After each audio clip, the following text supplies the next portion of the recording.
If you win, you manifested it, fantastic. If you lose, you would have spent so much time imagining it that you're really going to want it. And because you're really going to want it in your mind, you're going to be more motivated to work hard than ever before. Most of you do not use your mind for what it's for. You've forgotten how to imagine things. But you cannot close your eyes and vividly imagine. You can't give yourself goosebumps. You can't evoke an emotion in yourself anymore. This is an age-old skill that humans had very recently up till social media. You should be able to close your mind and imagine the life you want to live so viscerally, so to the point where you can taste it, so that this reality, the one outside of your mind, feels like nothing but a prelude, a ramp, which allows you to get where you want to go. The mind is that powerful. If you ask any champion of anything, they always envision themselves as champion all of the time. And the reason they do that is, one, so they feel confident, but two, so that if they don't become champion, they're more angry and more motivated for the next attempt to ensure that they do become champion. So that's the mentality and the mindset you have to have. Your mind is your number one ally in all things. A lot of you have been sabotaged internally by your own mind. Your own psyche is working against you. When you have negative thoughts that prevent you from being the best version of yourself, you should understand that your mind is attempting to betray you, and you should feel disgust because you have enough enemies. There are enough people in that opposing trench trying to destroy you. If you're watching this and listening to this right now, I promise you, if I were to give a button to most humans on this planet, if I were to go up to an average man, 25-year-old man of average income anywhere in the world, and say, if you press this button, this guy's gonna die. And I'll show a picture of you holding your dog, cuddling, being a nice little boy, whatever you're doing. I'll make you look sweet and innocent. I'll say, if you press this button, this guy dies, but you get $100 million. You do understand that 99.9% of people will press that button, right? And they'll take that 100 million without remorse. They won't really think about you very much. And if they do, they'll distract themselves with a Lamborghini and with bitches. That's it. They won't care about you. There's enough people in the opposing trench who are prepared to destroy you for self-interest that the idea of you not having every single part of you on your own side is truthfully sad.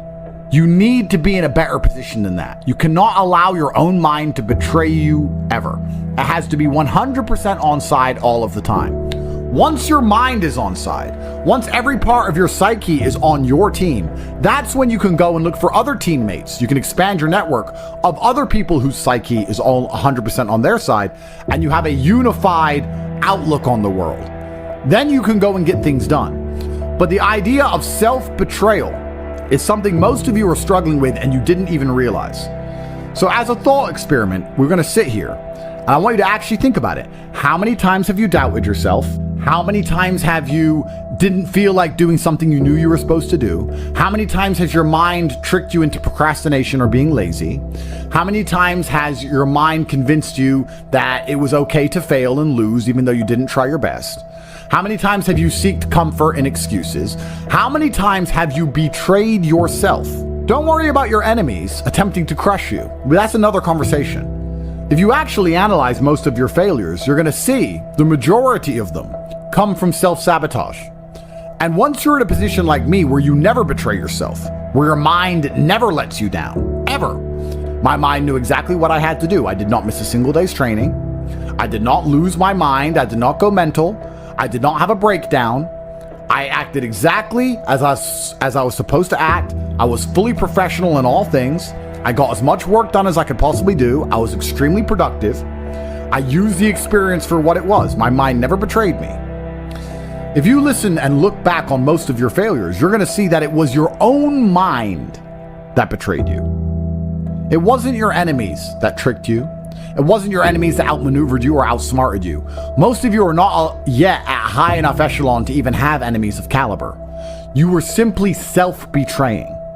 And until you identify that pattern and get yourself in the habit of ensuring that is impossible, then you're always going to lose against people who fully believe in themselves. You know, one of the things that stupid people have that makes stupid people quite successful sometimes is irrational self-belief. And the smarter you are, sometimes the harder it is to irrationally believe in yourself. But if you're dumb enough, you can be arrogant enough to have this irrational self-belief, and you will see some people be very successful, and you say, how is this idiot successful? Because they're so stupid that they don't consider the idea of failure. Their mind isn't advanced enough. They are not cognitive enough to consider betraying their own being. They only see outside. They don't self-reflect. If you're intelligent enough to self-reflect, you need to do it so that you can come up with feedback so that you can constantly improve. But be very aware of the trouble that can come from a mind that's not 100% on your side. My mind is 100% on my side in all ways. If I have to do something difficult, even if my body can't do it, my mind believes I can do it all the time. And you'd be amazed how much of life, even in the physical realm, is mental. If you believe you can run a marathon, you can run a marathon. If you don't believe you can run a marathon, you can't run a marathon. Because a marathon is hard. And by believing in it, by truly believing you can do it, then you will your body to a different level than if you don't believe you can do it. It's the same with absolutely all things, including making money, including the gym, including dealing with mental struggle. Anxiety is self-betrayal. Panic is self-betrayal. Procrastination is self-betrayal. Laziness is self-betrayal. Lacking motivation is self-betrayal. All of these things are self-betrayal. Most of you, your largest enemy on the planet today is yourself. You are the one who is destroying your own prospects because you don't have your own mind under control. And one of the things that's crazy about the world is your mind is one of the few things you can control. You can't control very much else. You can only control your mind. It's the only thing you have control over. So if you don't control it absolutely, you're going through life with no control over anything. You don't control your own mind, which means by extension, you do not control your life. You do not control your woman. You do not control the weather. You don't control nothing. You're just an empty vessel going through life with zero control over anything. You can control, once your mind's in check, your reaction and attitude to things. When you're in the trenches, there's people who give up, there's people who quit, there's people who sow FUD, there's people who feel sorry for themselves, there's people who want an easy way out, and there's other people who say, listen, this is a test, and the only way we're gonna get this done is to be irrationally positive all of the time. He's like, well, what can I do about the price of Bitcoin? Perhaps nothing. But the universe may reward you karmically if you at least try to do something positive. Go for a walk, go for a run, burn some calories. Why don't you go down to the nearest grocery store and buy the old lady's groceries? How about that? You're unhappy that Bitcoin's gone down. Fine. What I recommend you do, although you may not understand this because you don't see them as linked, but karmically, all things are linked inside of this universe. Go down to the local grocery store and buy some groceries for an old lady.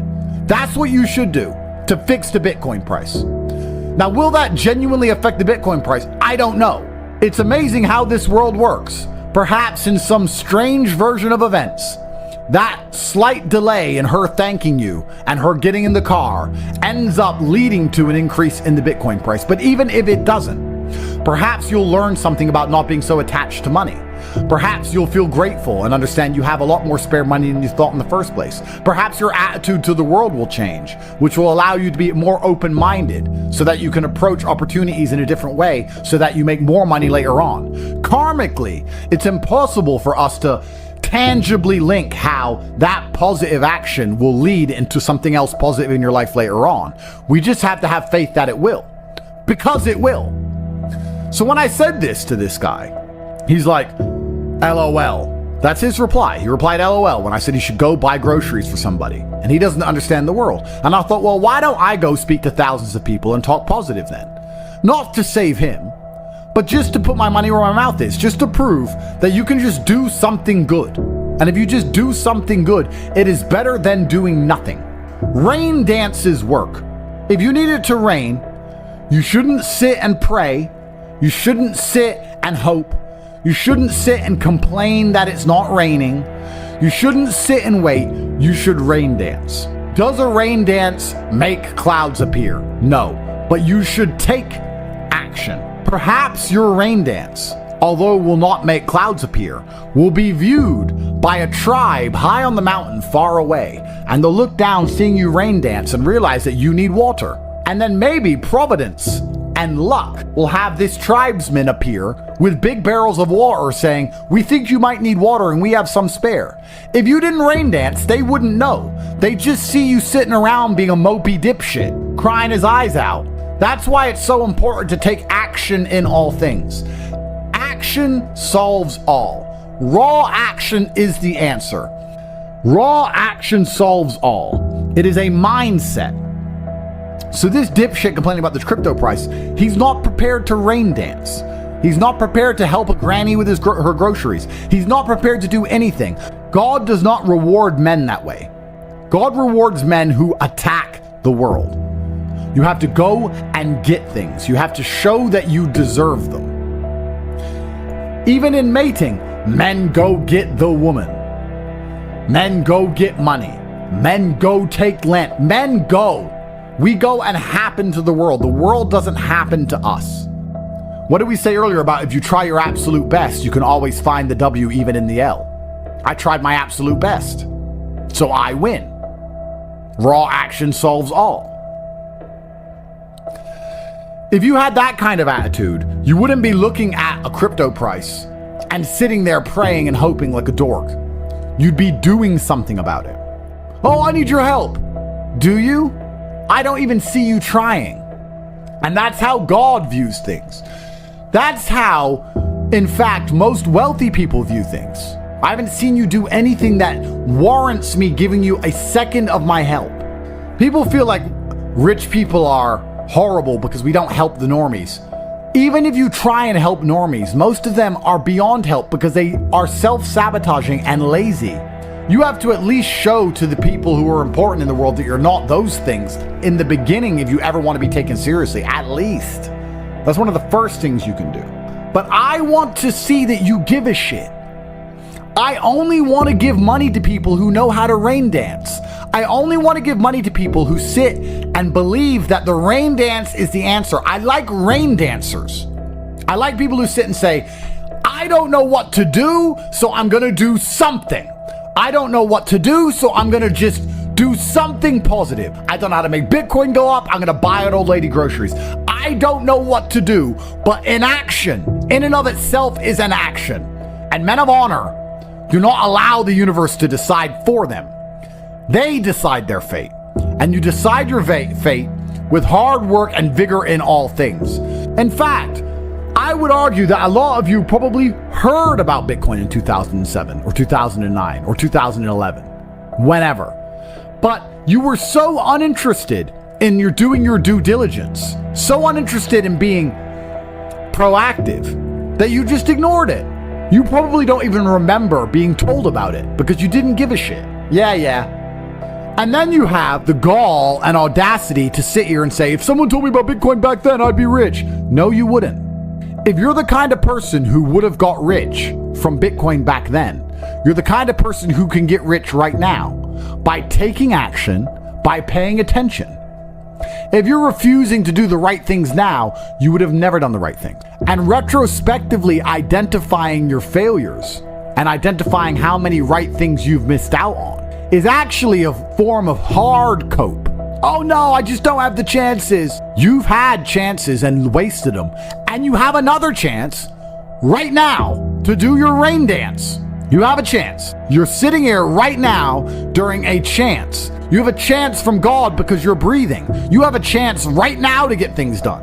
Now you can retrospectively look back on this period of time and go, oh yeah, I was young and energetic, but I wasted it. But if someone had just told me to try hard at this, I would have been. I'm telling you right now, I'm telling you about Bitcoin in 2009, but you're not going to do anything. It's almost impressive how difficult it is to make the average person move. The average person is a statue getting shit on by the pigeons, and they'd rather just sit there covered in shit than move. It's very hard to inspire people to take initiative to save themselves. It's incredible. Why? when they know that it's going to work. Some people are just born to lose. These are people who are betrayed by their own mind and can't be influenced even from the external because their own mind betrays them. There's a devil on their shoulder constantly holding them back. When you watch old kung fu movies and you see a master and he has chi, I totally understand the danger of a man with endless chi, endless internal power that he can convert into anything he wants it to be, whether it be mental fortitude at the time, physical fortitude, whether he can exert it as an attack. Chi is a super real thing, and it's self-generated. It is a decision. I want you to understand how my mind works. My core principle is endless work, endless attack. That is how you win in the end. You never give up and you endlessly persevere. It's hard to destroy the man who endlessly perseveres. Perseverance is the key. It is very easy to accept an L when you've tried your best. It's easy. The reason I don't like that saying, well, as long as you tried your best, is because most people don't try their best. If you do try your best, it's very rare you fail. In fact, it's nearly impossible. People say it's okay to lose if you tried your best. The secret to the universe is if you try your best, you hardly ever lose.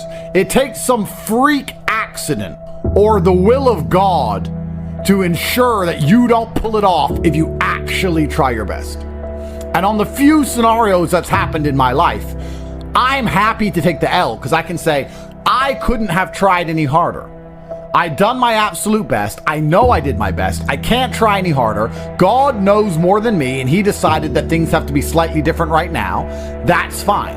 It's easy to take the L if you try your best. So if you try your best, you never feel the bitter sting of regret. You never feel the dark rankness. You never taste failure. It's never in your mouth. It's never lucid. It's never tangible. Because you approached the scenario with absolute vigor. And truthfully, effort is a muscle, like everything else. The more you exercise it, the better it becomes. So even if you try for 100% for something and fail, you've exercised your effort muscle, which means you haven't failed because you've learned something and become better at giving effort to things. You've become better at being concentrated on a task.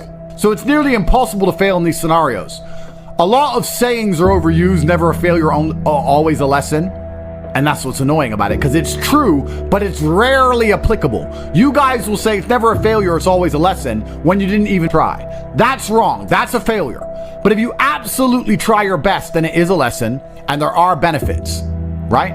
It's like going for a PB in the gym. You may not get the PB, but your muscles get stronger because you tried so hard. That's how every single task should be approached. I'm trying to lift as much as possible. Perhaps I failed, but because I tried so hard and I strained so hard, my muscles ache and I got stronger anyway. Meaning I did not fail at the task of becoming stronger. There were tangible benefits to my effort in and of itself.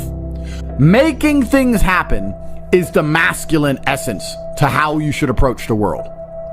Work harder than ever before to be monumentally rewarded more than ever before. It's also about pleasing the universe and showing that you are prepared to put your concentrated calories, the calories you consume, you're prepared to put them into something. You're only going to be rewarded if you differentiate yourself from the crowd via effort. A lot of people don't know how to try anymore, but we are not like that. We know better. We know how to try. That's why we always endlessly win. You should feel genuinely worried about wasting a single second, because you can't let the winners keep dunking on you. I've spoken at length about how the world is getting harder and harder. This is true. This is easy to observe. Everybody knows it. There are people out there in the world who are going to try hard to change that dynamic because they don't believe they can ever be rich. There are people who are going to sit and say, I don't want the rich to get richer and the poor to get poorer because I'm poor. And there's other people who sit and say, I like it this way. I like this challenge. I like that the game is rigged because now if I get rich, I get richer. That's how rich people think. Winners think, I have no problem with the rich getting richer and the poor getting poorer because I'm going to be one of the rich ones. Losers think, no, we need to spread it all out. If you accept the rich will get richer and the poor will get poorer, then you need to be prepared to do whatever it takes to win the game. Just like a video game, the harder the level, the greater the difficulty, the larger the high score at the end. I mean, you should try every day anyway. But let's assume you're the kind of person who can't try every day because you don't have that grit and consistency. If you're not going to pull your finger out now and finally try in these few days, when are you going to try? When are better chances going to come? Because they're actually right in front of you. This is a huge, important period in your life when it comes to your success and your finances.